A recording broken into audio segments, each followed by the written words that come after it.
Welcome in, everybody. It is a Tuesday. That means it's time now for True Crime Tuesday. We're going to do two things today. Instead of doing our regular interview today, we're going to do Rip from the Headlines. And then a little bit later on, we've got Dumb Crimes and Stupid Criminals. For that, we need a co-hostess. And for today, we're going to bring in an intelligent one, a lovely one that can spin a prose and at the same time can hang with the best of them and make you chuckle, make you think, and probably run circles around me, I'm guessing, when it comes to deducing half of these crimes. Ladies and gentlemen, let's bring in Jessica Freeburg. Jessica, how are you today? Hey, Tim, I'm good. How's it going? Pretty good, Jess. Boy, have we pulled some crimes for the beginning of this Rip from the Headlines. Actually, it's been an interesting week or two in the world. I don't know if you've seen some of the stuff going on in the news, but it's been an interesting couple of weeks. I can't wait to hear about it. I'll tell you this much. After we go through some of these stories, you're never going to want a vacation in Mexico again. I don't know if you heard about this story. No, I didn't. Oh, my gosh. Well, I'll tell you this much. I'll give you a little bit of a hint. You're not going to want to get caught in Mexico. You're not going to want to get caught in Texas and be captured and put in prison. We'll put it that way. You're probably not going to want to get put on death row in Missouri. Okay. You're not going to want a vacation in Mexico. And you're definitely not going to want to be caught dead in Colorado. Okay. So just going to avoid everything south of Iowa. That's right. So there's your teaser. And I was going to say you're not going to want to try and swindle money in Minnesota, but I didn't pull that story. Now I have to move. Yeah. So have you seen all the theft and swindle in Minnesota during the pandemic? Yeah, it's crazy. It's so disappointing. It's not just the feeding our future swindle, but now there's something with the education department during COVID. Oh, I didn't hear about that. Yeah, that's another like $250 million. That came out yesterday. Yeah. Oh, my gosh. Yeah, it's crazy. It seems like everyone was trying to get over during the pandemic here in Minnesota as far as ripping off money from the state. I guess everybody thought, I don't know, that everybody went to sleep during the pandemic and it was just time to raid the cabinets. I don't know. Nobody was going to check in on any of that stuff to make sure. Yeah. It was just, we'll leave the banks open for you to go and just take as much money as you want. And we'll look at it after. I don't know what everybody was thinking, but crazy. Let's start it out today, Jess, with this. A suspect and alleged accomplice are arrested after a 4-year-old missing girl and mom were found dead. Oh, no. Yikes. I know. We're not starting on an up note. I'll tell you that much. We're going to Jackson, Mississippi, where officials arrested a 36-year-old man and his alleged accomplice in Mississippi after reportedly finding a 35-year-old mother from Louisiana and one of her young daughters dead. Jackson Police Chief Joseph Wade announced on Thursday, June 13th, that officers and U.S. Marshals arrested Daniel Callahan after Louisiana State Police issued an Amber Alert regarding the suspected kidnapping of the two young girls, 3-year-old Erin Brunette and 6-year-old Jaylee Brunette. Louisiana State Police listed Erin Brunette's age as 3 years old, but Wade identified her as 4 years old. The girls were seen last Thursday, June 13th, at a home in LaRangers. State police said they were taken before 8 a.m. According to the alert, a suspect, Callahan, was wanted for questioning regarding a domestic violence incident that turned into a homicide. I believe this is Tangipahoa Parish Sheriff's Office alleges that Callahan committed brutal and heinous acts of violence, including killing 35-year-old Callie Burnett. The U.S. Marshals spotted Callahan's vehicle Thursday afternoon and contacted Jackson Police Department. Following a brief pursuit, authorities took Callahan into custody. According to Wade, officers found Erin Brunette deceased in the woods, and investigators are working to determine her manner of death. Authorities also located her sister, who was alive, and transported her to a hospital for treatment. According to WDSU TV, Wade also announced the arrest of Callahan's possible accomplice and girlfriend, 32-year-old Victoria Cox. Investigators are still looking into her role in the case. In the video posted by WDSU, Wade said the pair may be charged with capital murder. Callahan faces possible federal charges for allegedly transporting the children across state lines. Investigators also reportedly found small animal-like cages at the scene and believe that human trafficking may have been done at the location. In a statement obtained by WLBT, Wade said, "It's very disturbing to me as a police chief and as a father to witness and see what I just saw." Again, this is all developing, but my God, how disturbing. Wow, it's just tragic. Yeah. Yes, indeed. So I told you, Jess, that you're not going to want to be an inmate if you're in Texas, and let me explain why. The inmates are a little more dangerous in Texas. I believe it. Isn't everything bigger in Texas? Yes, that's for sure. Let me tell you about 35-year-old Joshua Nigel Thomas Sanders. He was caught around 3 a.m. on Friday, and here's what he was caught with. He was armed with a knife and captured after escape and attempted carjacking. Yikes. I think he wanted out. Just wanted to go home. Yes. Police caught a Texas inmate turned fugitive armed with a knife early on Friday after he escaped following a court appearance in Houston. 35-year-old Joshua Nigel Thomas Sanders escaped around 3:30 p.m. last Thursday before holding a district attorney's office employee against her will and trying to take her car.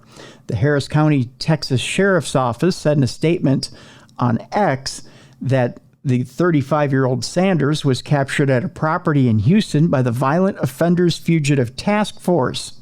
Sanders resisted arrest and was tasered. So, yeah, they tried to make a stop. Wasn't successful the first time, evidently.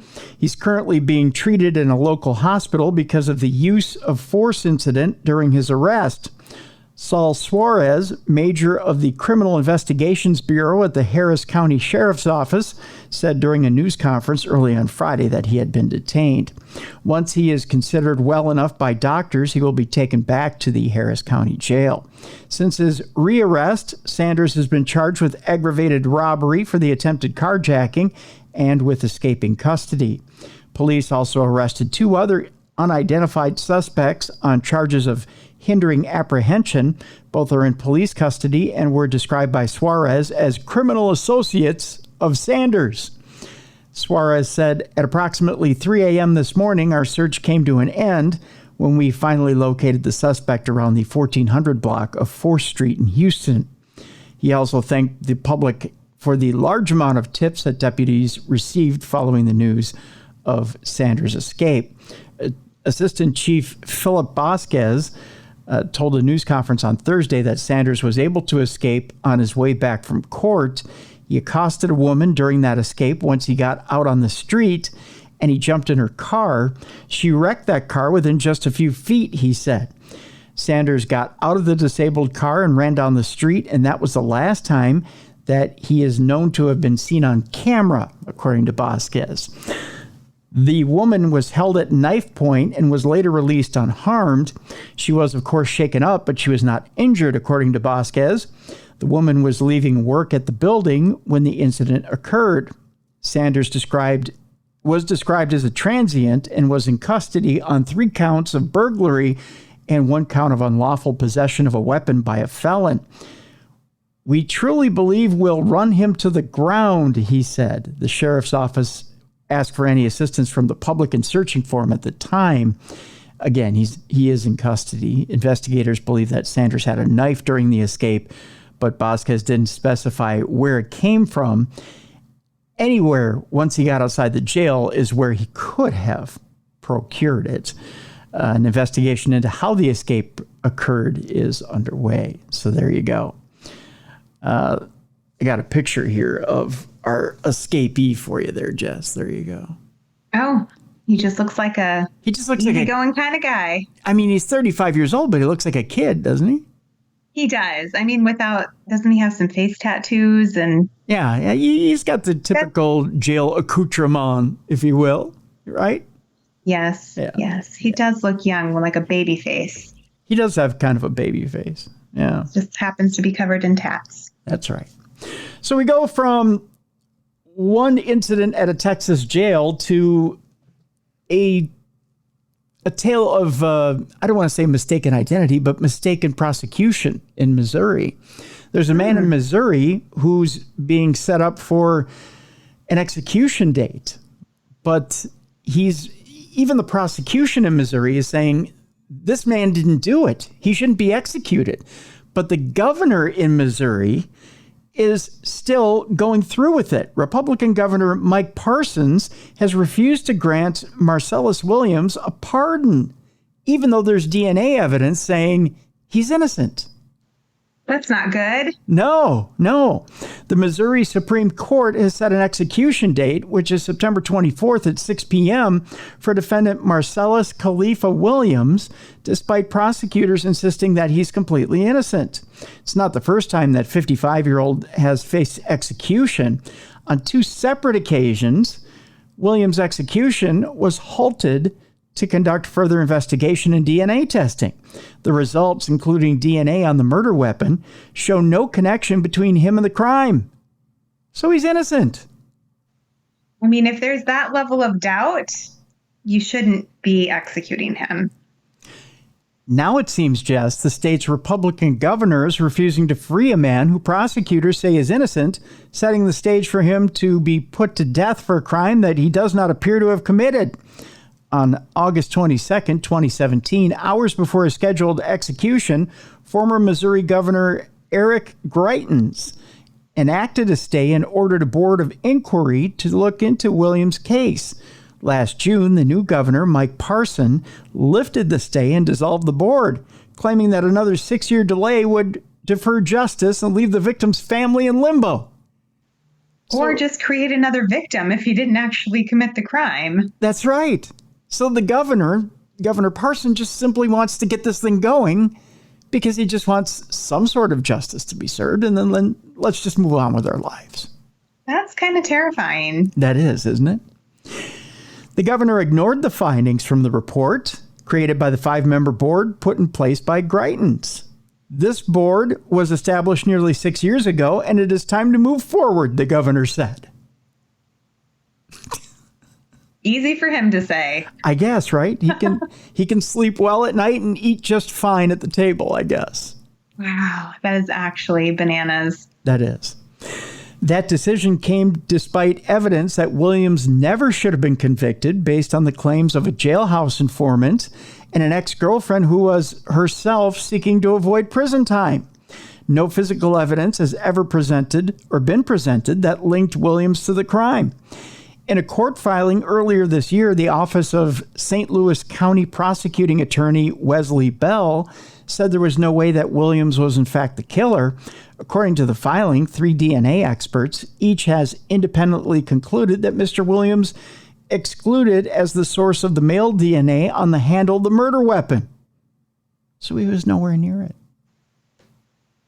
Nowhere. Wow.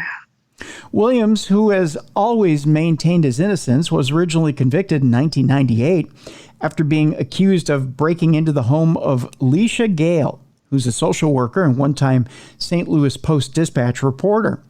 Prosecutors at the time alleged that Williams heard the shower running, found a butcher knife, and stabbed Gale 43 times when she came downstairs. Critics say the state's top Republicans, including Attorney General Andrew Bailey, are ignoring all the evidence that has since come forward and are preparing to execute an innocent man. To date, no court has ever reviewed the DNA evidence proving Mr. Williams was not the individual who wielded the murder weapon and committed this crime, said Tricia Bushnell, who is the executive director of the Midwest Innocence Project, that according to the Kansas City Star. Yet the state has successfully sought an execution date, highlighting the system's emphasis on finality over innocence. And that is not justice. That's a direct quote from her. The court's decision to schedule the execution is alarming. Williams' legal team said this in a statement, but the decision does note that he can be spared death if the governor intervenes, as Parson enjoys, this is a quote, absolute discretion to grant clemency relief. September, Jess. That's the date. Wow, that's crazy. Because it's not really justice if you don't enact it on the right person. That's right. That's right. Let's move on. A New Jersey appeals court overturned a murder conviction of a man who killed his girlfriend's drug dealer. An interesting story out of Trenton, New Jersey. An appeals court vacated a man's murder conviction 2 years after he was found guilty of fatally shooting his girlfriend's drug dealer while he was in a rage. The Superior Court of New Jersey's Appeals Division published their opinion on June 12th, announcing the decision to overturn Michael Owens' convictions of first-degree murder, second-degree possession of a firearm for an unlawful purpose, and fourth-degree theft in connection with the 2020 shooting death of Luis Gonzalez. The court upheld the jury's decision to find him guilty of second-degree unlawful possession of a handgun and third-degree aggravated assault.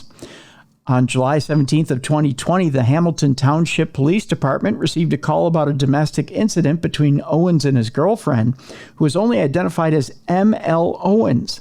Reportedly got mad at M.L. because she received a phone call from her drug dealer, Luis Gonzalez, so he choked her. Doesn't sound like a nice guy. Oh, not at all. She managed to free herself, but Owens took the phone and drove away in a car. Her car, to be exact. ML called police from a neighbor's house, and then he contacted Gonzalez. About 45 minutes later, Trenton Police Department officers responded to a shooting call about a mile away and found Gonzalez critically injured on the ground in front of his house. Medics transported him to a nearby hospital where he died from 2 gunshot wounds to the torso. Surveillance video from the area showed a man matching Owens' description firing at Gonzalez from ML's car. Detectives obtained text messages between ML and Gonzalez, which confirmed that she purchased drugs, including heroin, from him. In other messages, Owens became upset with ML due to her heroin use. Owens was arrested and charged with first-degree murder, second-degree possession of a firearm for unlawful purposes, second-degree unlawful possession of a handgun without a permit, third-degree aggravated assault, fourth-degree theft by unlawful taking, and second-degree certain person not to have a weapon. That's a long charge. Dang. Yeah. Prosecutors later dropped the last charge because... That's still a lot of charges. Yeah, it is. Owens' trial lasted from July 19th of 2022 to August 23rd of 2022. Following his conviction, he was sentenced to 45 years in prison, Jess. Wow. That's a long time. According to the court's opinion, Owens appealed the decision because he argued the jury was not informed that they could convict him of manslaughter, which is a lesser offense. Passion and provocation manslaughter is determined based on 4 elements. The provocation must be adequate. The defendant must not have had time to cool off between the provocation and the slaying. The provocation must have actually impassioned the defendant, and the defendant must have actually cooled off before the slaying.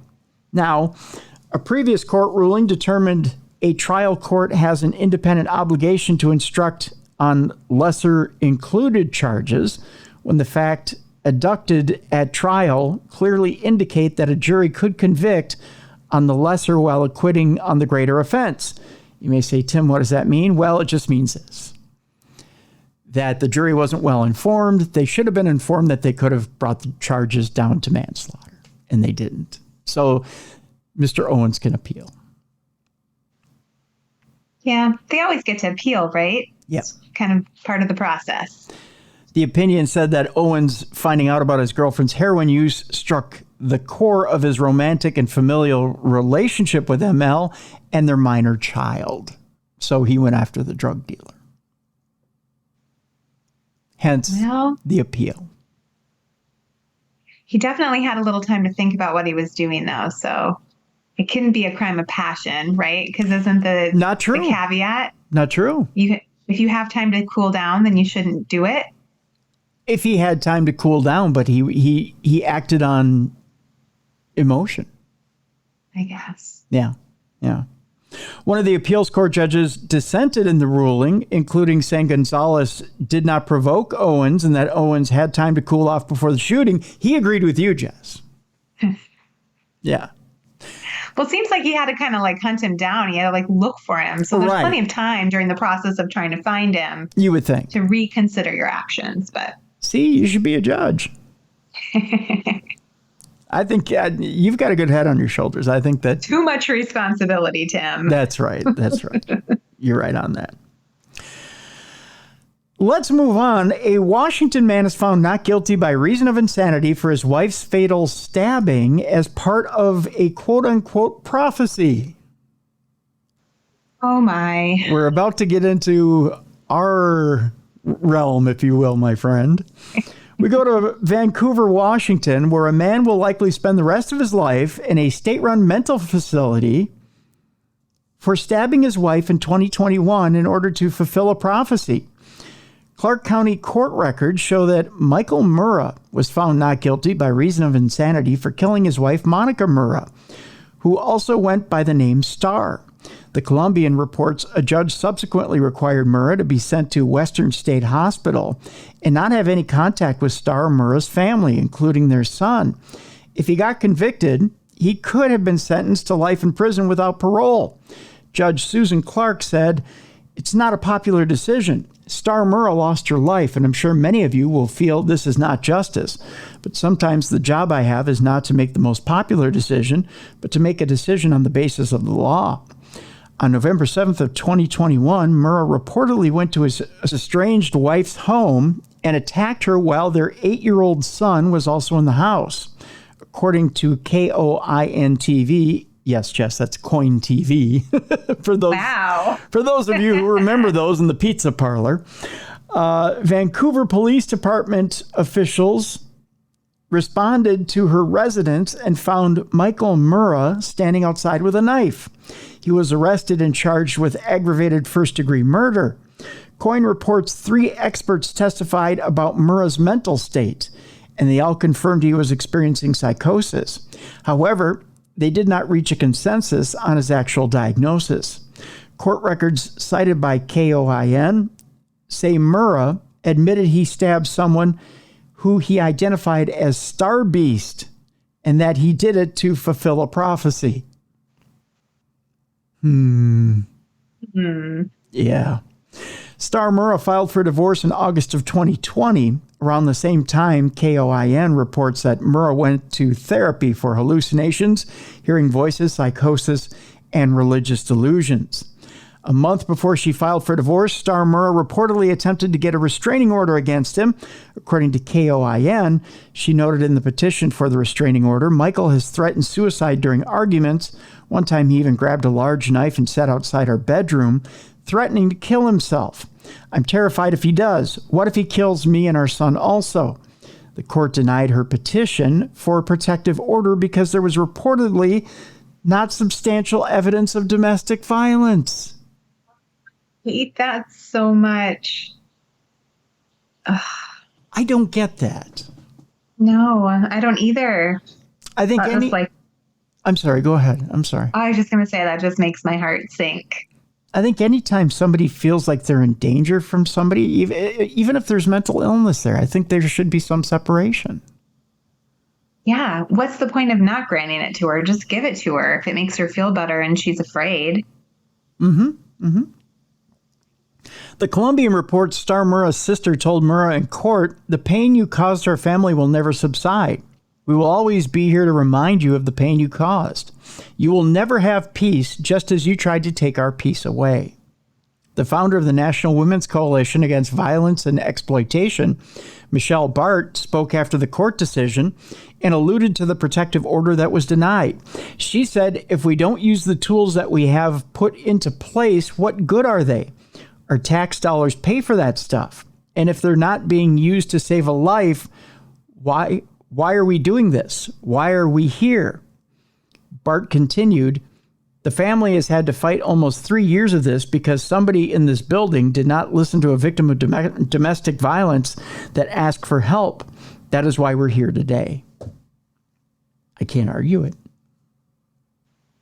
Nope, I can't argue that either. No. They messed up.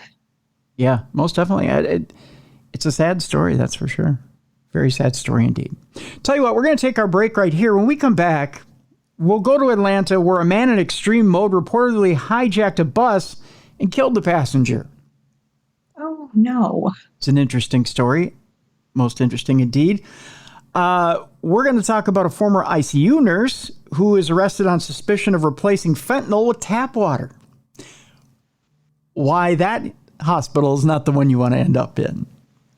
We'll also talk about an update on a story that is disturbing at best. We're going to go to a Mexican resort where a Texas man has died after he was electrocuted in a hot tub, Jess. Oh, gosh. Yes, it is a disturbing story. That's for sure.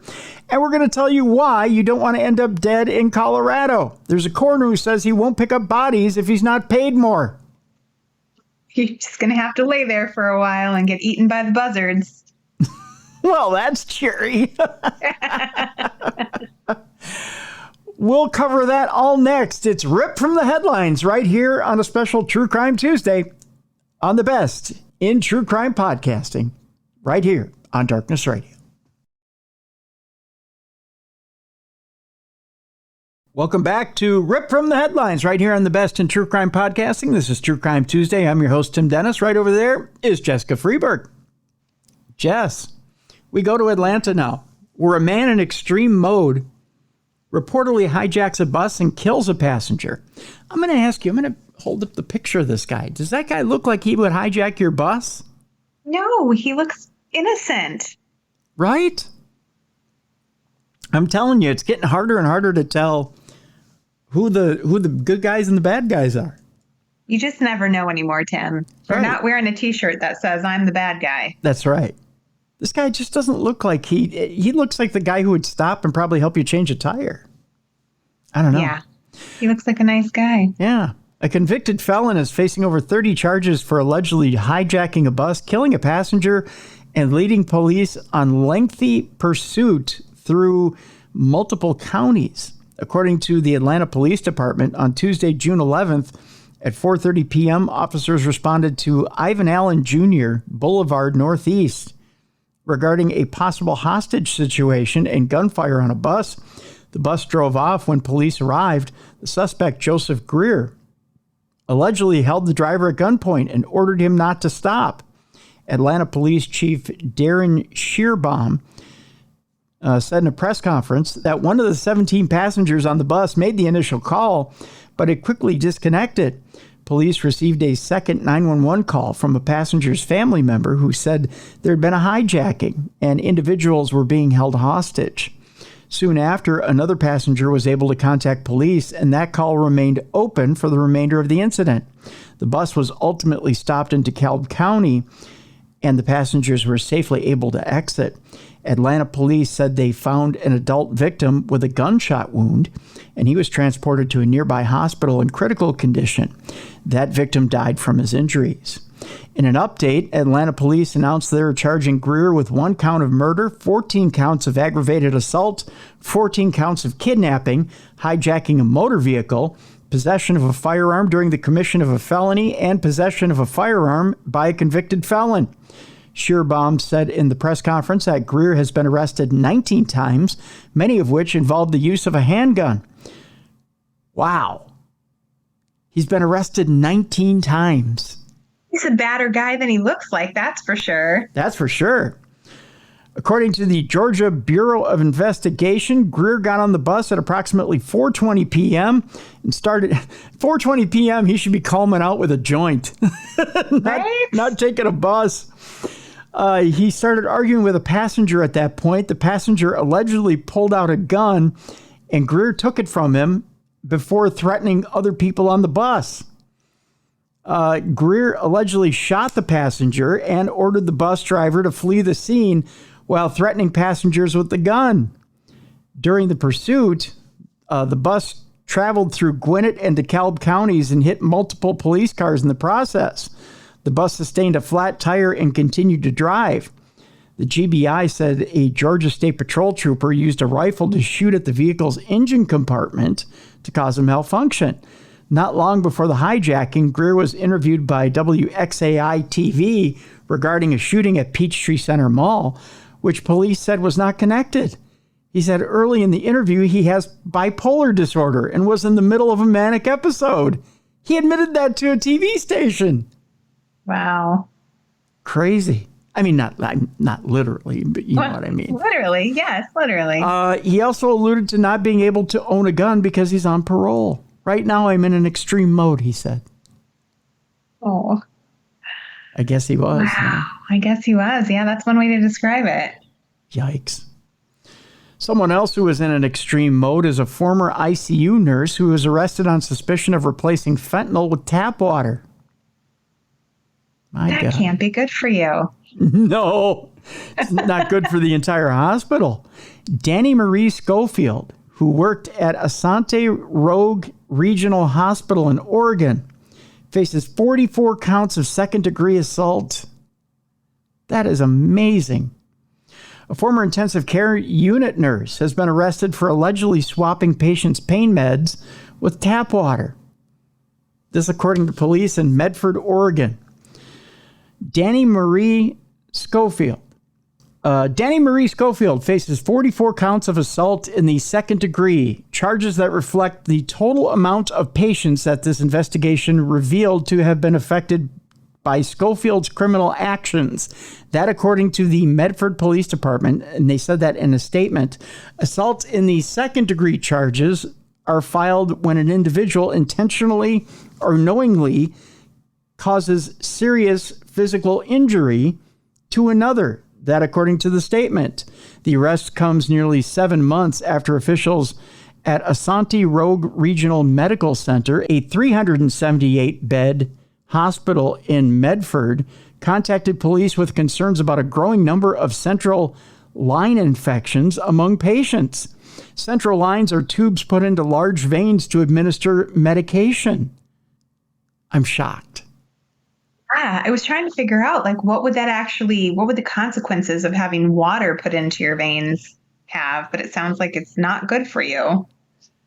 There was concern that Schofield had been diverting patients' liquid fentanyl for her personal use and then replacing it with tap water, causing serious infections. Man. Whoa. Police did not say how many of the patients that Schofield allegedly mistreated that had died. In March, a lawsuit was filed on behalf of the estate of Horace Wilson, who's an Asante patient who had died after he was admitted to the hospital with a lacerated spleen and broken ribs following a fall off a ladder in January of 2022.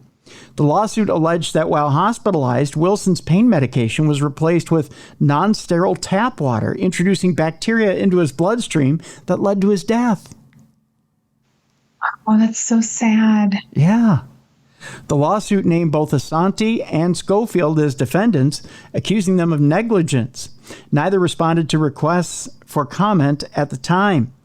The allegations of drug diversion, a term that refers to misappropriating prescribed medications, sometimes to abuse or illegally selling them, were first reported by NBC affiliate KOBI-TV in Medford in December of 2023. The station said that at least one patient at Asante had died after a nurse allegedly diverted their pain medication. An attorney for Schofield, who police said left Asante in July of 2023, did not immediately respond to a voicemail seeking comment. Records from the Oregon State Board of Nursing show that Schofield voluntarily agreed in November of 2023 to a nursing license suspension pending completion of an investigation. In an internal memo sent Thursday to Asante employees after police announced Schofield's arrest, President and CEO Tom Gessel thanked law enforcement for its tireless work since our team brought concerns forward to them. We are greatly appreciative of the countless hours their investigators have spent on this complex matter, he wrote. That is an absolute nightmare. It really is. To go into a hospital hoping that they treat you with the utmost care. Not, first of all, not if you're in extreme pain from any condition, thinking you're getting pain meds, you're getting tap water, and then you're getting a bacterial infection introduced on top of it. Oh my God. Yeah. I mean, you go into the hospital and you just purely trust. The thought would never cross my mind that someone was going to do something to me that would hurt me. And then the nurse is probably selling that fentanyl on top of it. That's terrible. Or abusing it. One or the other. Maybe both. Wow. Yikes. Okay, Jess. We talk about, in the next part of the program, Dumb Crimes, Stupid Criminals. Yes. I want you to beware. The next story, I just have a little disclaimer here. This next story in no way reflects your opinion or my opinion. Okay, this must be a bad one. We believe that the Phoenix Police Department is on the up and up. We believe they're very nice people. We believe they do their jobs to the utmost. Absolutely. With that in mind, here's the headline. Okay. The Department of Justice finds that the Phoenix Police Department discriminates against minorities and uses excessive force. I'm not saying that they do that. Just reading the article. That's right. Just reading the article here, folks. A Justice Department official said it was the first time the agency has found violations of the civil and constitutional rights of homeless people. I don't know if you guys saw this this little news tidbit last week, but boy, oh boy, the DOJ, first of all, they came down on the Minneapolis Police Department after the George Floyd deal. That was probably, 6 to 8 months ago. And then they hired a new police chief. By the way, Chief O'Hara, which was a Batman character back in the old TV show. Yeah, it was. But they hired Chief O'Hara in Minneapolis, who's from the East Coast. And he's managed to help turn things around in Minneapolis. But the Phoenix Police Department now has been cited by the DOJ for using excessive force, violating constitutional rights, particularly those of homeless people, and discriminating against Black, Hispanic, and Native American people, according to the results of an investigation by the Justice Department. And that was released this last Thursday. The Justice Department found a pattern of practice of violations, saying Phoenix police frequently stop, detain, and arrest homeless people without reasonable suspicion that they've committed any crime. Yikes.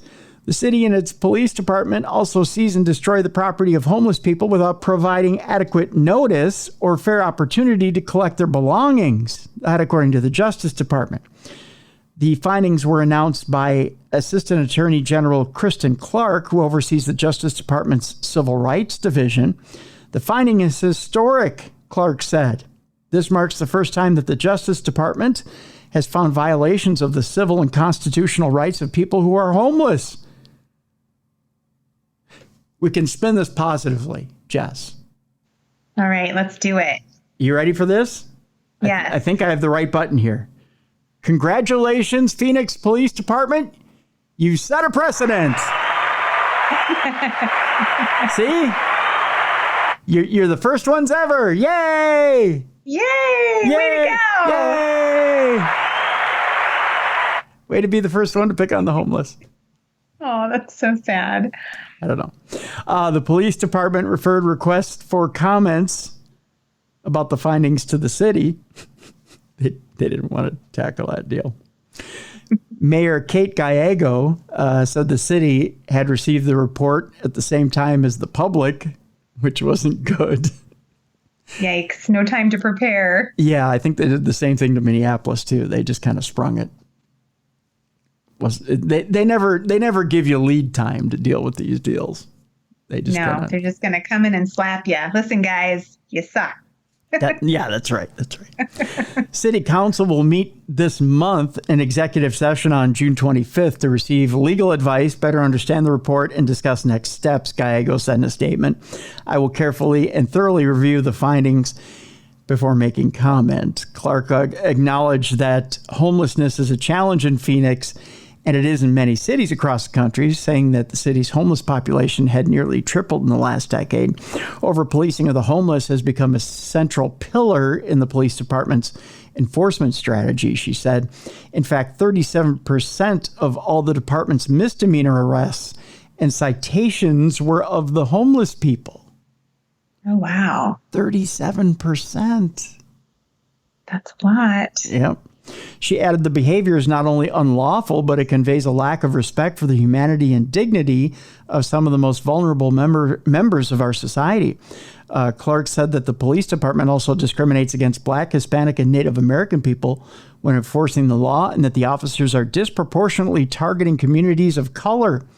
As evidence, she said, Black drivers in Phoenix are 144 times more likely than white drivers to be arrested or cited for low-level moving violations, likely to be arrested or cited for the same thing.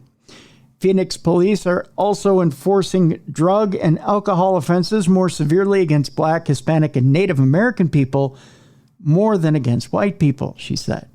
Data shows that Phoenix cites and arrests Black people for marijuana possession at nearly 7 times the rate of white people, and Hispanic people more than 3 times that rate. And Black, Hispanic, and Native American people are disproportionately charged with pedestrian traffic violations and loitering, according to the Justice Department. Clark said the police department makes no concession for the particular vulnerabilities of children and treats them just the same as adults. Not only does such conduct harm children, but it can contribute to fear and distrust of law enforcement by the next generation of Phoenix residents, she said. Police are also accused of violating the rights of people engaged in protected speech, including through retaliatory policing after a protest at which officers unloaded canisters of tear gas at peaceful protesters, Clark said. Phoenix police officers circulated a challenge coin normally used to commemorate moments of valor and pride during service. The coin was reported about by KNXV-TV of Phoenix. This challenge coin instead depicted a protester whom an officer shot in the groin with a 40-millimeter impact round. Youch. Yeah, that'll hurt. The coin, which was shown during her news conference held over Zoom, had a star over the image of the man's groin with the words, "Good night, left nut." Okay. I see you giggling, Jess. The humor's not lost on you. I get that. Yeah. When police officers abuse their power to silence people asserting their constitutional right to free speech and assembly, it erodes the community's trust in law enforcement, Clark said. I could see where that would happen. You get the idea, essentially. Yes. Yeah. So Phoenix is on DOJ watch, essentially. So there you go. So a bunch of jobs will get switched over, I'm sure. Well, it's so hard because I'm sure that the majority of them are treating people fairly and they get all lumped into the same bucket. Yeah. I feel like that's the only profession we do that with. That's true. Yeah, that's true. It's not fair. You know, it's not hard. The guy who got shot in the left nut. I'm just saying. I couldn't help it. I'm sorry. Oh, no, that poor man. Anywho. A bad day. It is a bad day, isn't it? Anywho. I know I shouldn't joke about that, but now the humor's there. You're going to either laugh or cry. That's right. You either got to laugh or cry, Jess. That's right. Laugh now, cry later. Speaking of laugh now, cry later, holy cow. This next story, folks, when you... I saw a joke about this too, and you can't joke about this because it's not a funny topic. I saw a joke having to do with hot tub time machine, and that's not how the time machine works. Oh, no. No. There was a death in a hot tub at a Mexico resort when it short-circuited and electrocuted a man. Actually, I think it electrocuted a few people in this hot tub. A Texas man has now died after being electrocuted in a hot tub at a Mexican resort. The man was with another person in the hot tub at a resort in Puerto Peñasco, I believe is what it is, when both were shocked, according to local officials. That man is now dead after being in that hot tub at a Mexican resort. The man was in the hot tub alongside another person when both were shocked, according to the Attorney General's office for the state of Sonora. It was said in a statement on Facebook. The man was from El Paso, Texas, and the other person was taken to the U.S., where she's in critical condition with life-threatening injuries. That is a lot of shock that happened. I mean, keep in mind it runs through the water, so you're getting a constant electrical circuit. Once Never going in a hot tub again. Right? I'm always a little. I mean, I can't anymore with the Charco foot. I can't indulge in the hot tub anyways. But I mean, I have even more of an excuse now. The incident was reported around 8:30 p.m. last Tuesday in the pool area of a private condominium complex in Puerto Peñasco, I believe it is. The AG's office said, citing the Attorney General's office, the station reported that faulty wiring could be to blame for the electrocution. Video shows onlookers screaming as they crowd around the hot tub while someone performs chest compressions on a person lying on the ground. The AG's office called the hot tub a jacuzzi, which is a brand name, but a spokesperson for the company later said the hot tub in question was not made by Jacuzzi. So don't get it twisted, please. They don't want to They don't want their name attached to that. That's right. The Sonora AG's office said expert services personnel are working to determine the origin of the electrical failure. The office will provide further details later. It's just insane, Jess. At one point, I believe there was video of this actual electrocution, but I don't think it's available anymore. Oh, I hope not. That's not anything we need to see. No, but horrible. Horrible, horrible. Finally today, speaking of horrible, the final story and rip from the headlines here. A coroner says he won't pick up bodies if he's not paid anymore. We're going to Colorado, where EMS crews said the county coroner, Tommy Dunnigan, refused to respond to the scene of a death because he already worked 20 hours that week. A whole 20 hours, Jess. Wow, he's just part-time, huh? We go to Prowers County, Colorado, where the coroner in Prowers County in southeast Colorado is asking county leaders to raise his salary or he'll refuse to pick up bodies. In a social meeting, Prowers County Commissioner Ron Cook said he was surprised to get a call from EMS crews on June 1st. Cook said they told him the county coroner, Tommy Dunnigan, was refusing to respond to the scene of a death because he had already worked his 20-hour work week and his deputy wasn't available over the Memorial Day weekend. Cook said Dunnigan said if county commissioners didn't want to get the person's body, it could just sit there until he was back on the clock. Oh, well, there you go. Oh, my God. He did tell me that he couldn't go on Saturday and had nobody to take the call, and that he would respond the following day when he was back on call. Dunnigan eventually responded to the scene once commissioners agreed to meet and discuss his salary. Dunnigan is currently paid part-time. He wants to get bumped up to full-time pay, arguing he's supposed to be on call 24/7. A new state law gave commissioners the discretion to move Dunnigan to full-time starting in 2024, but they rejected that idea and gave him money for a deputy instead. I feel it's appropriate to call you guys because this is completely your decision, Dunnigan said. It's no one else's decision whether I'm full-time or part-time.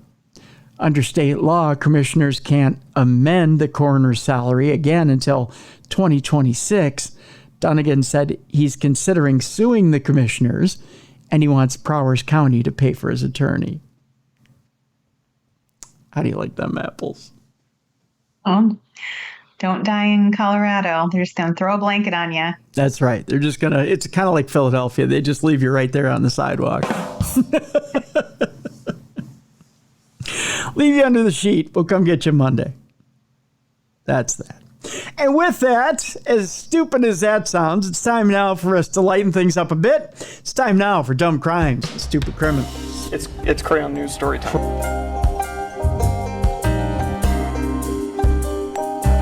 What happened with this dude, Christ Bearer? I heard he cut his penis off and then jumped off a balcony. Suspect pulls gun from butt, shoots twice at Denver police. What is your emergency? I need help. And what's the problem? I'm too high. You're too high? Yeah. It's that time once again, the time you've all been looking forward to. It's time now for Dumb Crimes and Stupid Criminals, and we welcome back in Jessica Freeburg. Jess, we started out today with the headline, "My a-hole son crossed state lines to open fire more than 30 times at an elderly father." Happy Father's Day, belatedly. Oh, Here's the deal, Jess. A man abruptly left work and drove hours to his father's house, where he opened fire more than 30 times in an attempt to murder the man. That according to deputies in, of course, Brevard County, Florida. of course. We're opening in Florida today. All this allegedly happened amid a dispute spanning the eastern United States. Authorities say that the February 15th shooting resulted in the 76-year-old dad suffering a gunshot graze and a gunshot wound, and his friend suffering 10 gunshot wounds. Someone's got bad aim. I was going to say, he shot at him 30 times and it was attempted murder. Yes, yeah. Guy's a bad shot. The friend got 10 gunshot wounds and a bullet fragment in the abdomen. Both men survived, by the way, and the father quickly suspected his son, Sean Dennis Bigwood, 52 years old, though the suspect was wearing a ski mask. Deputies said in a Facebook post, an arrest affidavit viewed by Law and Crime. "I can't believe my a-hole son shot me up," the father said in a 911 call. Later, speaking to investigators, he described the shooter as his son's size. Both victims had been at the father's home setting up a pig trap that night. By the way, catching wild boar out there down in the southeast is a big thing. Is it? I found that out from someone in Florida personally. I guess I never thought of Florida as having a lot of wild pigs, but Oh, yeah. You got to soak them. You got to get them in the ground there. You dig a hole. You dig a big hole. And then you fill it full of water. And once you kill them, get them in that hole there and you soak them. You soak them. And then you soak them. You get the skin off them. And then you soak them. You soak them some more there, Jess. And then you soak them. Sounds nasty. I heard this conversation for about an hour. Just the soaking part? Just to soak them. Just to soak them. And then you soak them. Both victims had been at the father's home setting up that pig trap that night, Jess. They went inside to drink a beer because you got to soak them. You soak them some more, Jess. Then a shooter wearing a ski mask opened fire from the other side of a hurricane-grade glass-paned door, because you should have those. You live in Florida. Speaking from the hospital, the father told investigators he had a history of disputes with his son. The man had gotten heart surgery, and Sean Bigwood tried to get him deemed competent to care for him and attempted to put him in a nursing home. That attempt failed, evidently. The father said, in the affidavit's words, there was nothing wrong with him, and the court system determined he was competent. So guess what? No nursing home for dad, and the son doesn't get his money. Uh-oh. Amid the heart surgery, however, Sean Bigwood allegedly also tried to sell his father's New Hampshire property without the man knowing. Grift and theft doesn't work either. He's like, he's never going to notice. The kid's not too bright, that's for sure. No. The 76-year-old dad said he had no enemies. No one besides his son had any reason to hurt him, he said. He recalled that it had been several months since they spoke. Investigators found at least 26 bullet holes at the scene and found 32 spent 9mm cartridge casings in the back patio near the back door of the father's home. Investigators cite surveillance footage and other evidence in asserting that Sean Bigwood abruptly drove from Rock Hill, South Carolina on February 15th and made the 8-hour trip to his father's home in Grant, Valcaria, Florida. For example, on February 15th, he allegedly clocked in at work as expected at 4:55 a.m., but left hours early at 10:57 a.m. He was scheduled to leave at 3:25 p.m. There's a big no-no. The following morning, he was scheduled to show up at 4:55 a.m., but without notice, showed up later at 7:48 a.m. In other words, he was probably driving to Florida and back. Investigators claim that he used material to change his vehicle's appearance during the round trip between South Carolina and Florida. Authorities said they got in touch with the son during the investigation. "Oh shit," he allegedly said when first told about a gunman opening fire on his father. Investigators claimed that at the time he did not ask about the incident and simply inquired, "So he's not conscious? He can't talk?" It's like, did actually a couple of my bullets land where I was aiming at? Right. Did I hit him? Only one. Did I hit him? I mean, is he okay? He later denied being the shooter, according to authorities. Bigwood was arrested in South Carolina last week and booked into the Brevard County Jail in Florida on Saturday.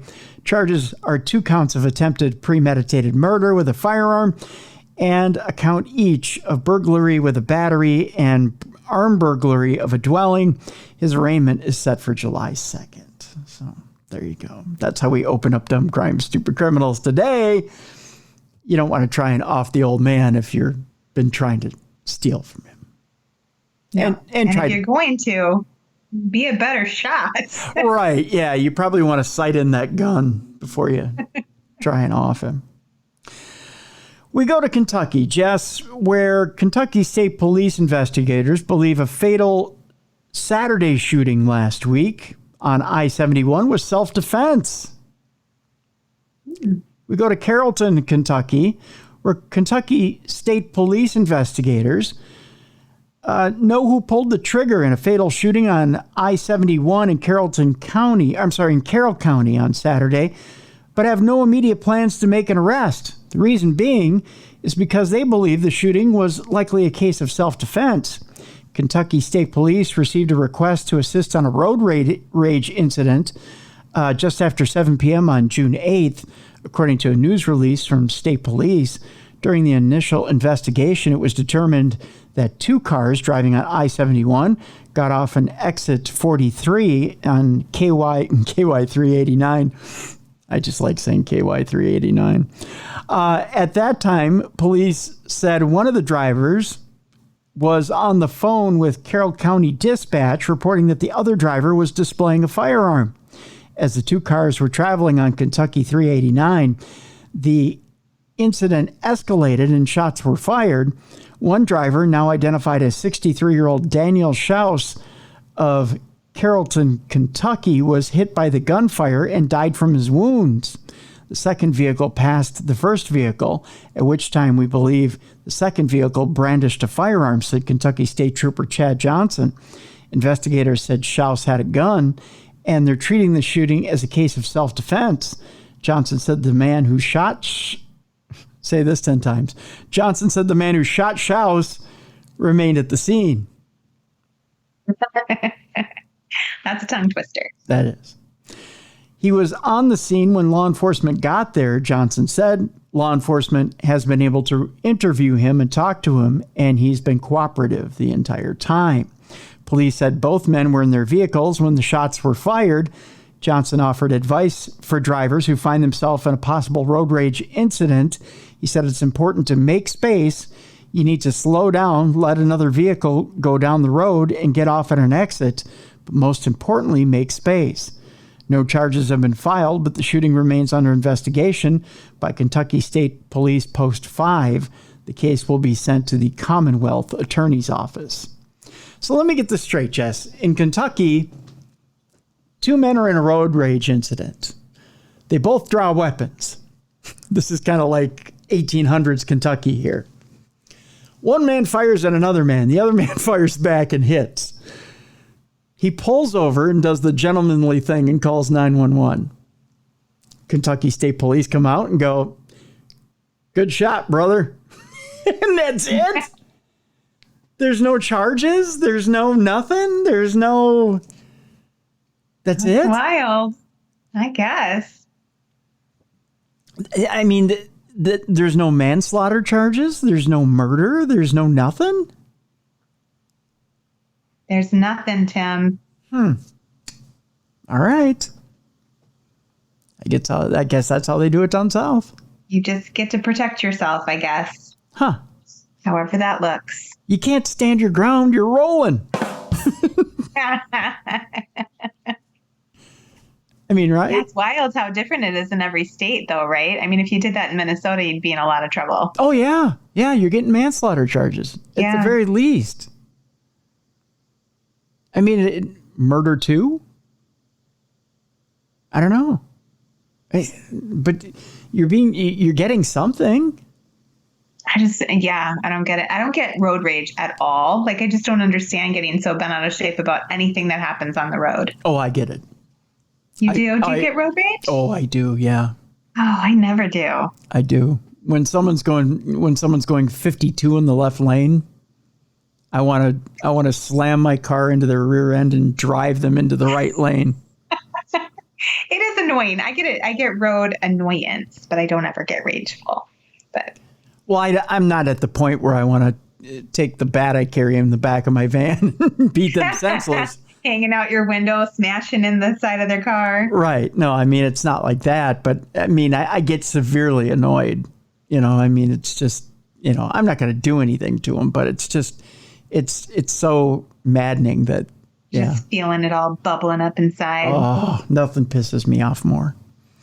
The left lane is a passing lane, Minnesotans. Passing lane. And Minnesotans are the worst at it. Yes. We have a lot of road rage around here, I feel like. People get mad about if you use a zipper lane. Like, you're supposed to use a zipper lane. Well, That's what it's there for. You're supposed to zipper merge. Now, the Minnesota DOT is now, or Department of Public Safety, as they now call it, has been telling people now you're supposed to zipper merge. Yes. But people don't want to do it. Still get mad. They won't let you. Yeah. No. People are stuck on driving rules from 40 years ago. Yeah. So they're like, nope, I'm not letting you in, nope. It's crazy to me. There's no such thing as Minnesota nice when you're on the road. It's like Mad Max rules. Yeah. It's essentially what it is, yeah. We talk about one guy killing another guy on the road and not getting charged, to a woman who flew to the UK, Jess, for a contract killing disguised in a hijab. Wow. Yeah. This is a wild one. It is. And here's the kicker, Jess. She didn't get the job done in the hijab. Now she might have a bit of a problem on her hands. Here's the story. UK police are hunting an American woman who flew to Birmingham to carry out a contract killing disguised in a hijab. 44-year-old Amy Betro, which, by the way, if you see her coming in a hijab, chances are you're going to get shot. Oh, yeah. What the heck? Blonde hair, blue-eyed, big old librarian glasses. Yeah, she kind of looks like Nicole Kidman or something. She does. She looks exactly like Nicole Kidman. If she's coming at me with wearing a hijab, I'm pulling my gun and shooting her. Better hope you're in the right state for that. That's right. Well, yeah, I got to be in Kentucky for that, Jess. That's right. 44-year-old Amy Betro was hired to kill Sikandar Ali, a clothes boutique owner, on the orders of business rival Mohammed Aslam, who's 56 years old, and his son, 30-year-old Mohammed Nazir. That according to a court. Betro disguised herself in a hijab before trying to gun Ali down outside a house in Acox Green, Birmingham, on September 7th of 2019. Now, the would-be hit woman fled when her gun jammed, but later returned in a taxi and fired 3 shots at the property before texting Mr. Ali's father, Aslat Mahmoud, stop playing hide and seek and where are you hiding?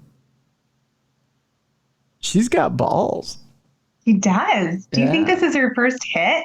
I think so, yes. Betro flew back to the United States 2 days after the failed killing.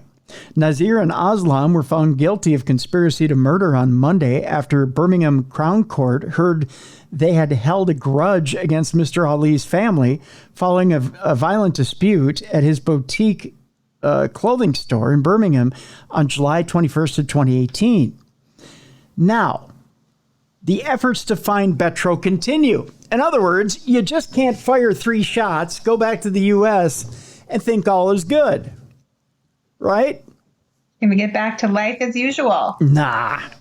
Wrong. West Midlands police said on Wednesday their efforts to find Betro continue. The violent incident had left Nazir and Aslam injured, with the windows of their shop left smashed and the interior trashed. In order to get revenge, in September of 2019, the pair flew Betro over from the States to Birmingham in a bid to kill Mr. Ali and his family.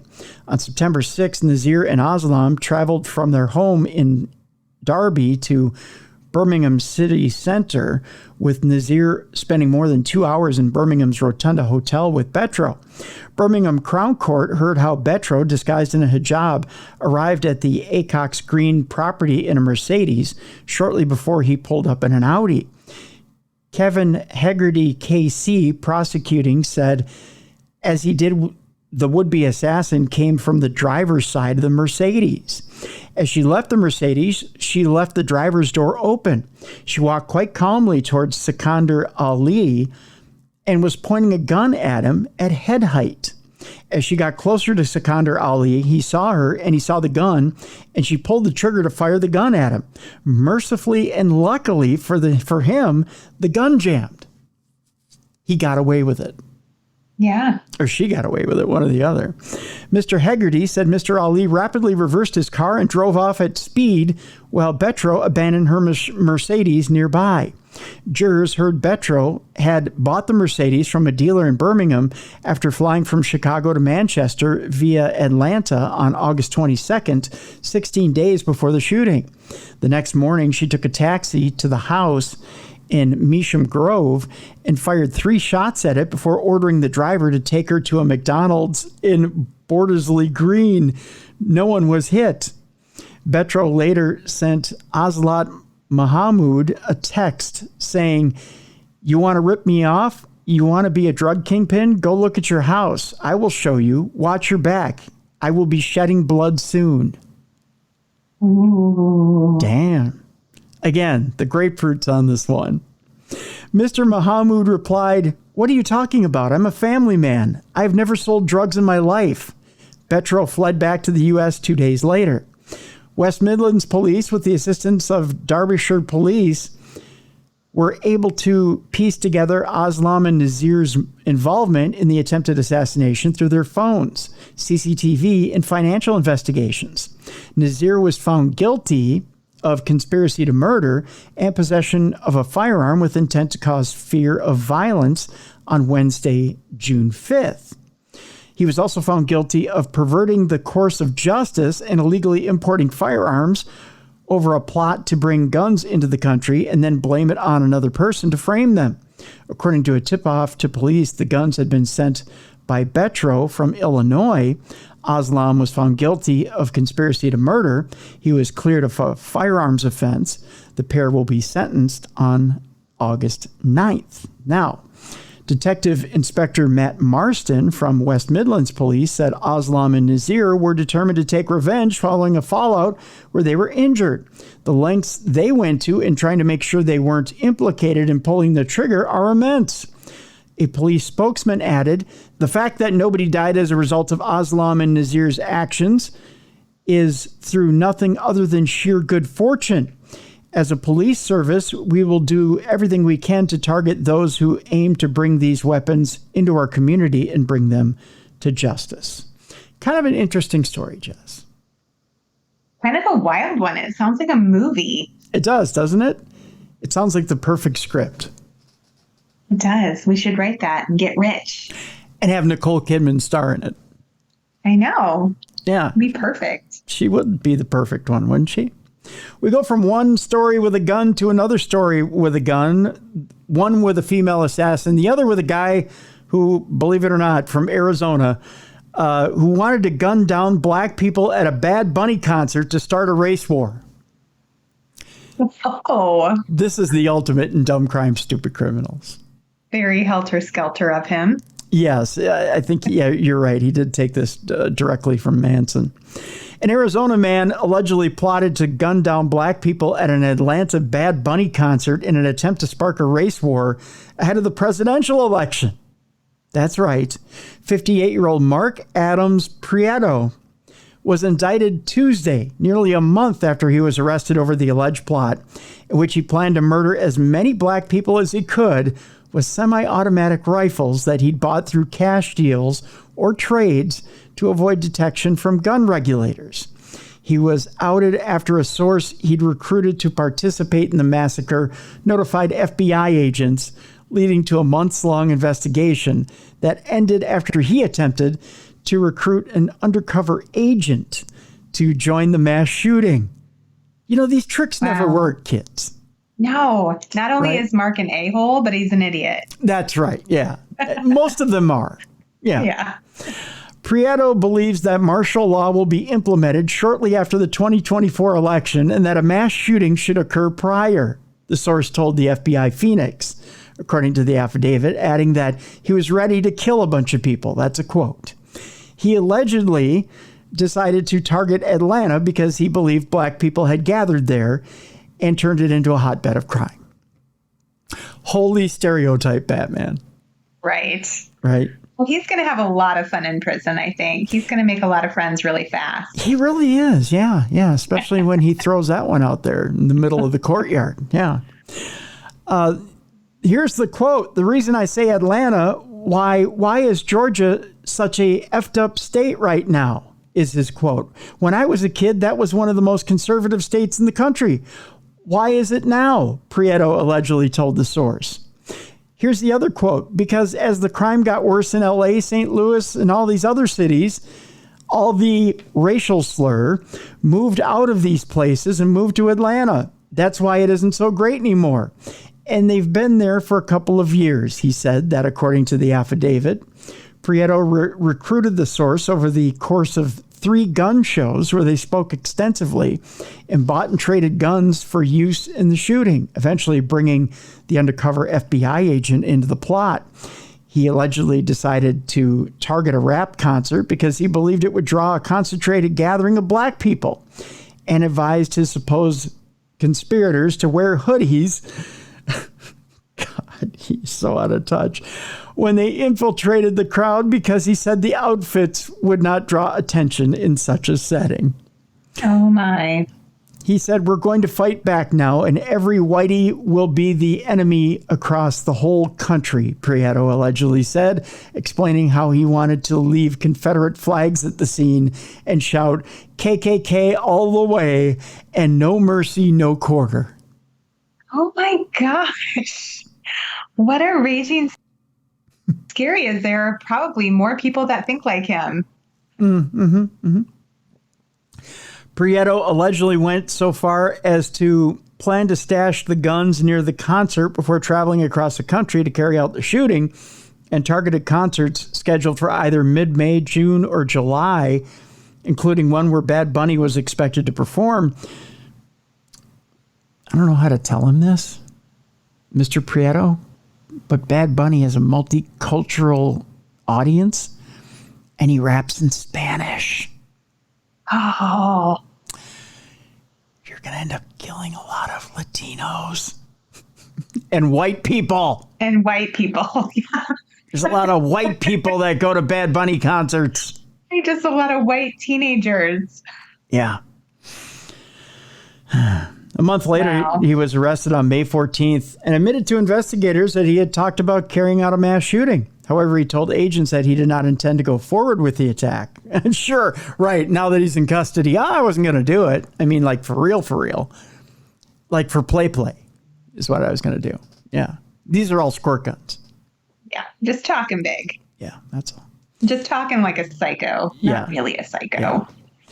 By the way, if he's convicted on the charges of possession of an unregistered firearm, firearms trafficking, and transfer of a firearm for use in a hate crime, he could face up to 40 years in prison. I hope he gets every year. Yes, please. So there you go. We're headed back to Colorado via Wyoming. Okay. This one's a little bit of a cool crime. Have you ever thought about Cool. stealing a supercar? I've never thought about stealing a car, but if I was going to think about stealing a car, a supercar would be super cool. Lamborghinis. Ooh. Yeah. 2 stolen Lamborghinis, Jess, are headed to Colorado, and they're intercepted by Wyoming police. Now, of all people, Wyoming police, you don't think would intercept Lamborghinis, but I got to think they've souped up their patrol cars because there's got to be a lot of trafficking through Wyoming to get to Colorado in order to sell some of these cars, right? Yeah, I suppose so. There's got to be a lot of rich people in Aspen that buy stolen Lamborghinis. Ooh, yeah. See, I'm thinking today. You are. There's no off position in the genius switch, my friend. The wheels are turning. The smoke is coming out of your ears. That's right. You can see it, can't you? I can see it. Yeah, yeah. If you're a supercar owner who lives in Salt Lake City, your 2 stolen cars are safe and sound, just now in Wyoming.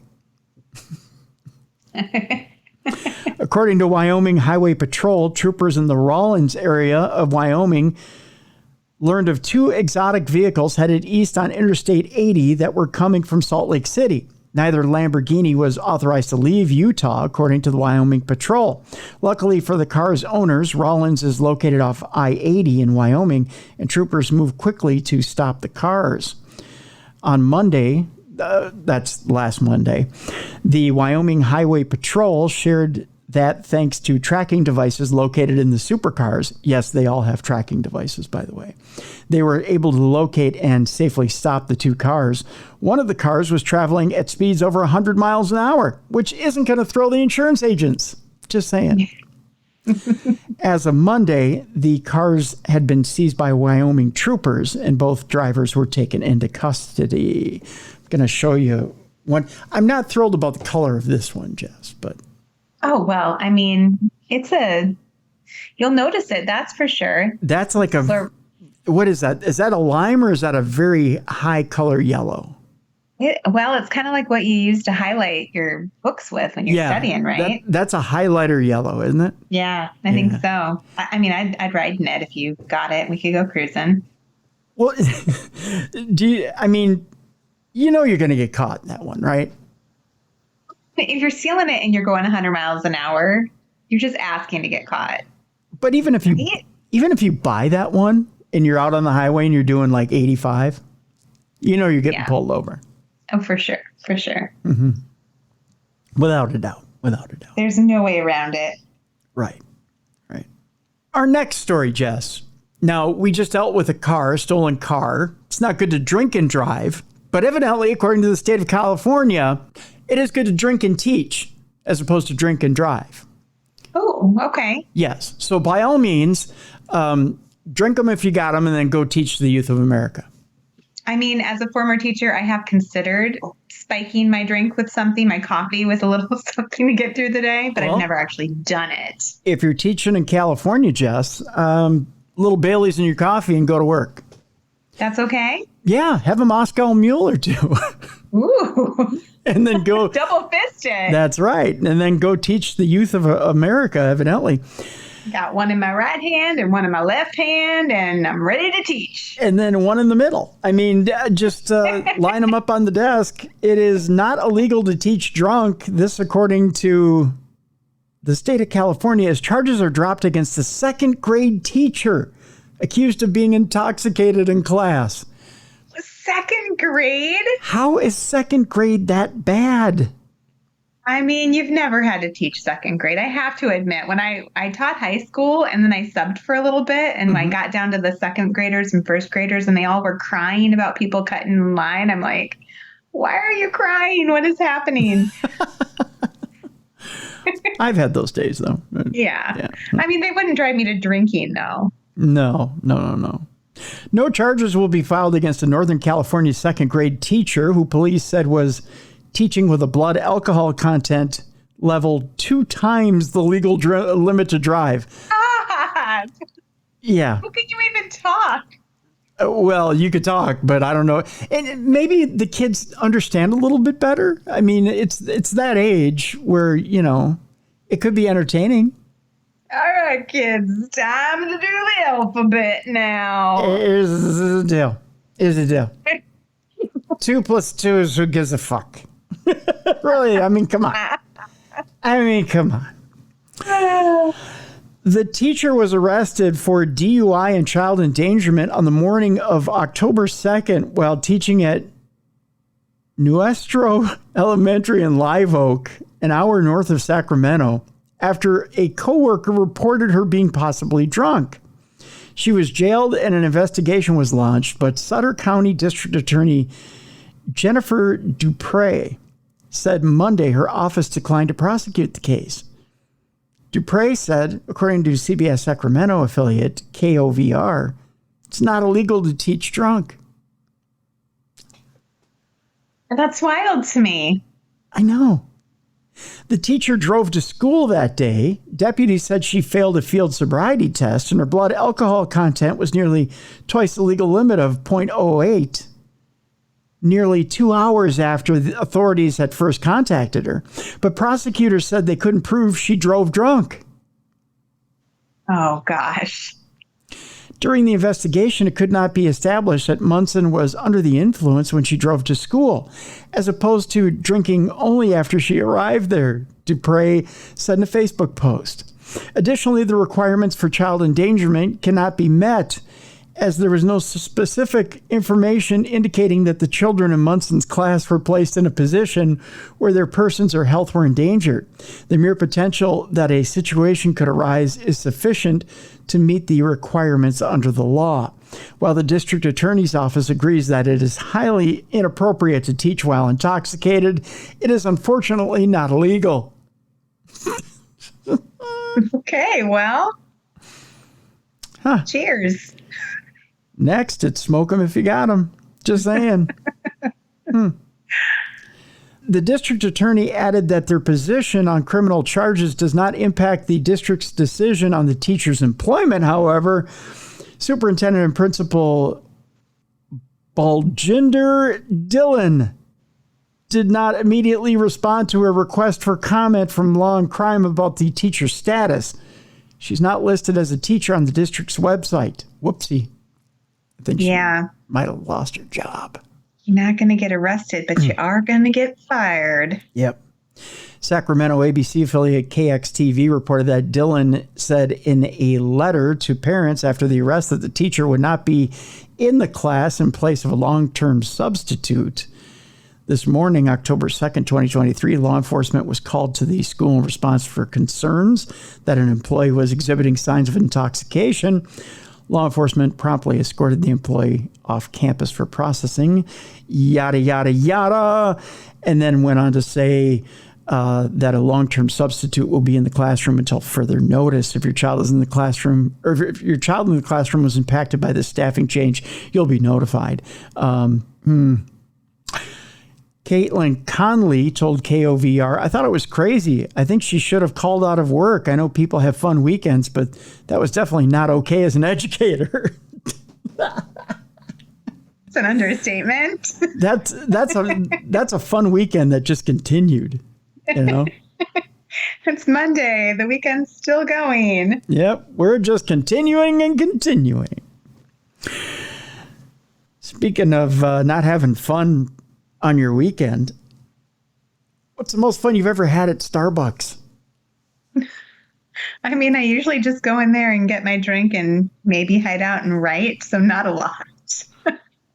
Evidently, this man was not having fun at all. This angry gentleman threw his coffee at a barista, and then the barista quickly smashed back with a hammer.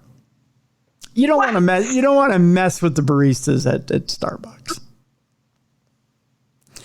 Wow. Gentleman in Seattle, where it all started, was irate on Tuesday when he heard how much his drive-through coffee was going to cost. So instead of either paying or returning the coffee and driving away, he argued, threatened her, and then threw his coffee at the server in the window. Always a bad idea, folks. But the quick barista not only closed her window before getting splashed, she then whipped out a hammer and smashed it into his windshield. Wow. Did she just have that handy? Maybe they were doing repairs. At what point are we told we're supposed to just wait for it to get worse? Barista and shop owner Emma Lee told KIRO7, explaining that the man had told her nobody's going to miss you. Wow. That's terrible. Disrespect and violence are two different things. I can handle the disrespect. The violence, that's where the line is crossed. It's one thing to yell. It's one thing to get mad. It's one thing to even be outside of your car and try to threaten me, she added. But to actually have the action behind it, it changed things for me where I was like, oh no. Although this wasn't the first time the barista had dealt with this angry man and police understood that he had just threatened her, no arrests were made. Isn't that interesting? It's a little wild. Second story where no arrests were made, Jess. You can get away with a lot of things, Tim. I guess. Breakdown of society, Jess. We're shooting and throwing hammers and no one's getting arrested. Here we go. Here's another interesting story. We're going to Canada, where a court hears a Saskatoon private school director after he paddled a student for going goth. He called it ungodly. He paddled him. Yeah. More former students of a private Christian school in Saskatoon testified about corporal punishment that they received at the hands of the school's director on Tuesday. Former school director John Alubaboken is on trial for 9 counts of assault with a weapon, not a deadly weapon, just a weapon. On the second day of his trial, one former student testified she was spanked with a wooden paddle for going goth. Well, another. What the heck? Yes. While another student said she was left with bruises for weeks for being too expressive on the volleyball court. What? Yeah. You ever been too expressive on the volleyball court? Not to the point that I got my butt spanked.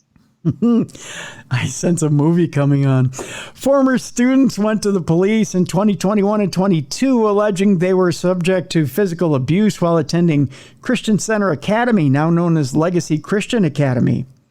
Alubaboken is one of several people facing criminal charges following the revelation of allegations of physical, sexual, and emotional abuse that came up in 2022. When former students launched a $25 million class action lawsuit against the school. It's affiliated Mile 2 Church and the provincial government. Alubaboken is listed in the civil suit as the director of the school from 2003 to 2009 and a staff member of Mile 2 Church from 1998 to 2009. Caitlin Erickson has been an outspoken critic of the organization throughout the court proceedings. The 36-year-old took the stand on Tuesday, tearing up at times as she shared stories of Alubaboken's alleged abuse. She said on his first day at the school, he went on a tirade. He threatened the whole school, she testified. Basically, if you step out of line, I'm going to spank you. Wow. Wild. The court heard Alubaboken encourage students to report their fellow classmates for misbehaving. It was like eat or be eaten, Erickson testified. Erickson said she was sometimes sent to Alubaboken's office for having an attitude and getting upset if a game wasn't going well. We were forced to always be happy. We weren't allowed to show any negative emotion, she testified. She said Alubaboken would make her bend over a chair and spank her with a wooden paddle the size of a cricket racket, extremely hard. Wow. If you're a parent and you know that this is happening to your kid, I would come unglued. Oh, yeah. Every single time John Alubaboken hit me, I had a white welt on my ass, she said. Oh, it's terrible. She said the bruises lasted for weeks and caused physical and psychological pain. The court heard there was another allegation called the group volleyball incident, but Erickson did not testify to it because it is the subject of another trial where Alubaboken charged is charged with 4 more counts of assault with a weapon. Erickson then spoke about an incident in the spring of 2005 where she was paddled for talking about her friend's sexual assault by one of the church staff. Erickson said Alubaboken told her she was not allowed to talk about sexual assault in the church.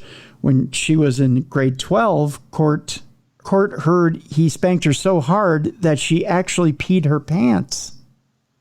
Oh my gosh. Yeah. Former student Jillian Kerdreich, who's now 33, testified she was sent to the office for going goth. She explained her mother colored her hair, but it was darker than expected. She said her black hair prompted rumors that she was goth, and Alubaboken paddled her for being ungodly. She said when Alubaboken became the director, students were punished more often. You would see someone going missing out of class all the time, she testified. Kerdreich said Alubaboken also paddled her for being obsessed with the Christian pop band Jump 5 because she was focusing her attention on the group instead of God. Holy cow. During cross-examination, Alubaboken's defense lawyer, Daniel Tangjerd, asked the Crown's witnesses why they didn't tell their parents at the time. Kerdreich said while some parents knew the discipline, they did not know the severity, and said some were brainwashed into thinking the church was in charge of the home.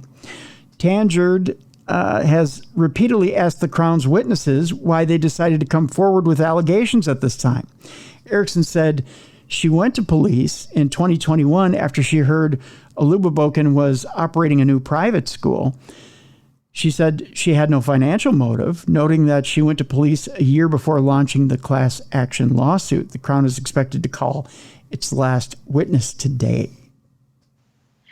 So that one lady who got paddled for going goth because her hair was too dark, she's 31 now. So this has been going on for over a decade. Yes. Yeah. At least. Yeah. Wow. 1998. It's been going on since 1998. Oh, did you say that and I missed it? Yeah, since 1998. So that's crazy. Yeah. It's time now for the Not Safe for Work portion of our program. So buckle in, folks. We have 2 stories today in Not Safe for Work version of our program. If you're at work, turn down your listening device. If you have the kiddies around, they're probably scared shitless right now because we were talking about spanking while you're at school. Probably should have. And drunk teachers. Yeah, and drunk teachers. So they're probably need therapy as it is. So with that, we'll go in 5, 4, 3, 2, 1. If you're looking for a place to vacation, Jess, evidently the rich part of the United States, the Hamptons, is out because it's a pretty shitty place to be. Is it really? I've always thought it was nice. Nope. According to this, and according to scientists, the stunning Hamptons Beach is ranked as one of the worst for fecal matter in the nation. Ooh. It's literally a shitty place to be. That's right. A dazzling Hamptons Beach surrounded by multi-million-dollar mansions has logged some of the worst fecal matter levels in the country, a perennial problem locals have had a hard time flushing away. I believe is it Maycox or Mecox Beach in Southampton last year landed in the top 10 of U.S. beaches that tested positive for dangerous levels of Enterococcus, which is an intestinal pathogen commonly used as an indicator of how much fecal matter is in the water. That means people are going in the water.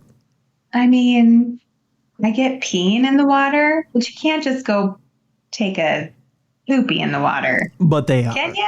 Yeah. That's disgusting. People are dropping trow in the water, Jess. Oh, shame on you people.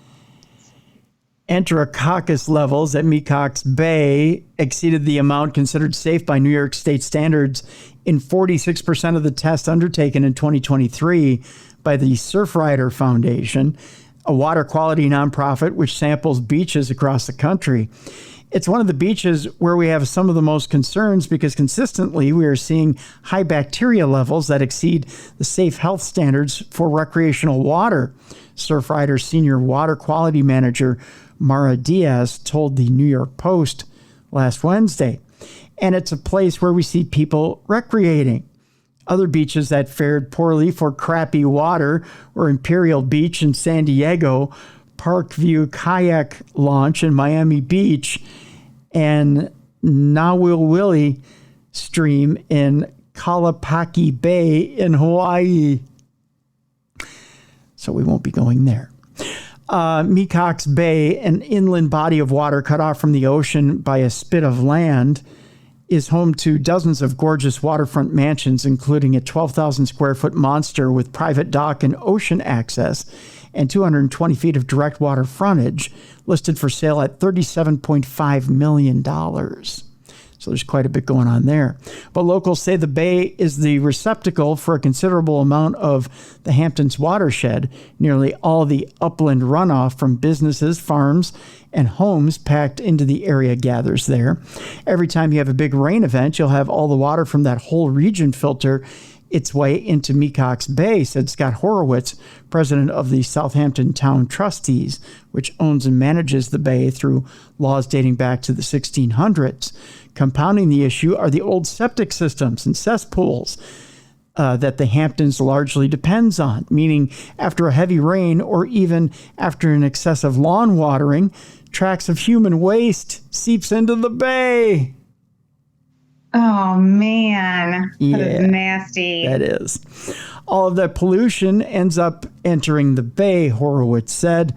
To remedy the issue, the town periodically physically opens Mecox Bay into the ocean by digging a cut through the land, separating it from the ocean, which drains the waste and also resalinates and purifies the area on the rising tide.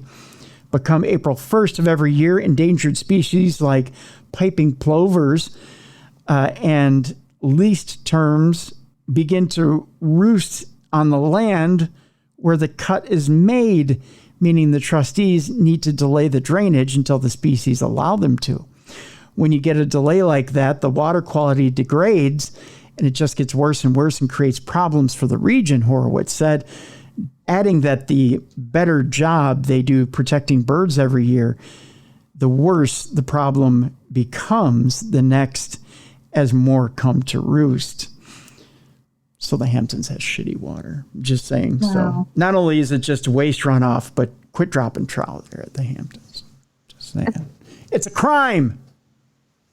It's nasty. It's just a darn crime. Just a darn crime. And finally today on Dumb Crime, Stupid Criminals, Jess, a Nashville officer is fired and arrested after allegedly appearing in an OnlyFans traffic stop skit video. Oh, you can't do that. When will officers of the law learn they can't make extra money taking it off? Although we'd love them to. I mean, I'm just speaking for myself. That you just can't get away with doing that. A former Nashville police officer was arrested Thursday after he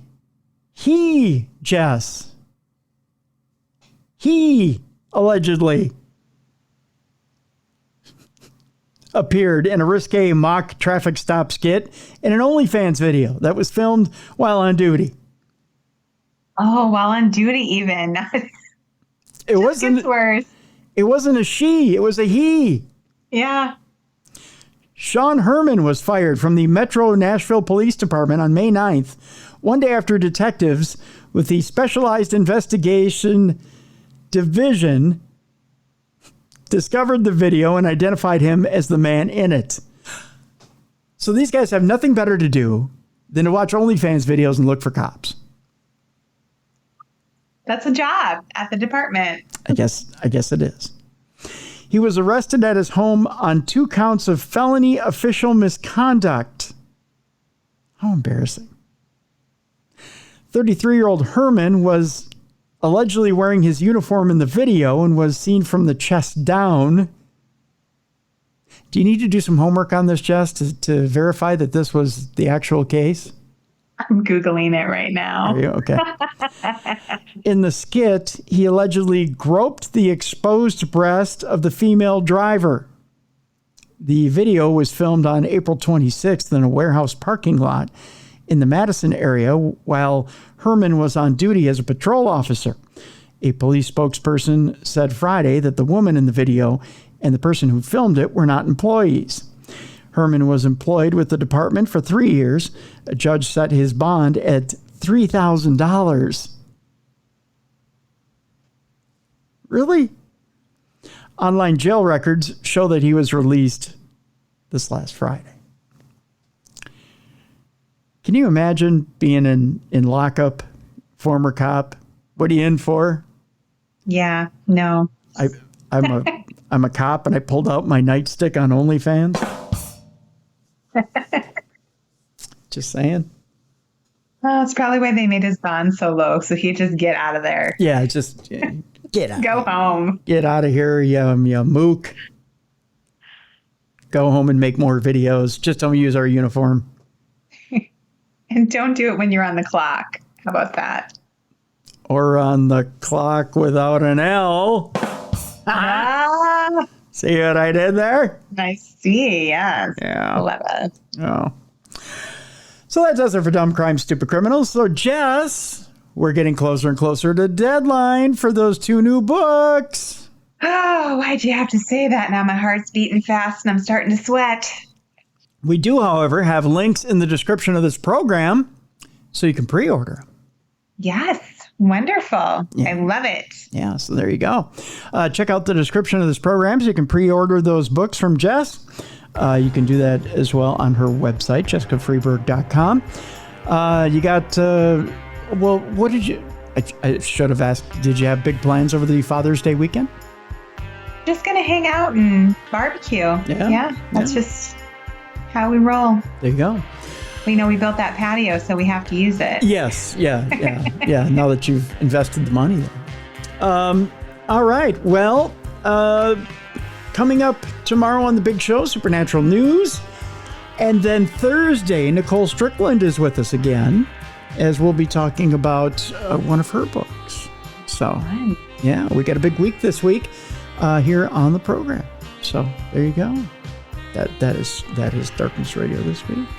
So that'll do it today for True Crime Tuesday. For Jessica Freeburg, I'm Tim Dennis. Thank you so much for listening. We will see you tomorrow for Supernatural News right here on the best in true crime podcasting. This is True Crime Tuesday.